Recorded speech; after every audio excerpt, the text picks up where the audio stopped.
Okay, so at this stage we've got most of our large hardware items mounted in the case.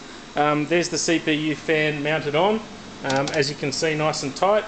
The next thing we're going to do is we're going to put the RAM in. As I said, this is a very basic motherboard for a basic computer. There's only 2 slots there, and over here I have 2 gigahertz of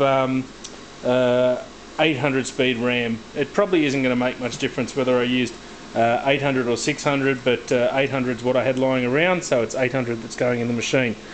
With your slots on the RAM, you'll notice that there's one part that's shorter and one part that's longer. There's a bit in the middle, so you really only can put it in one way. So all you've really got to do is just make sure it's lined up with the 2 end parts and just push it down gently. You'll notice it clips in at both ends. Voila, it's done.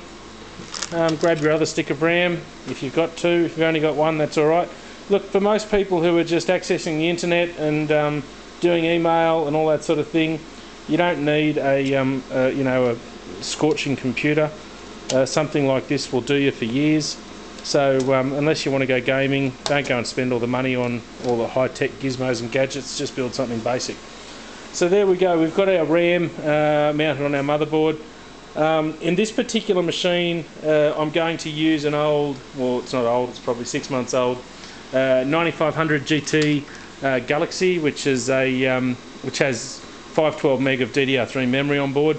It's sort of the budget beta graphics card. It has pretty good performance. So it's out of my old machine, and I'm going to put it in this machine for the kids, and I'll do that next.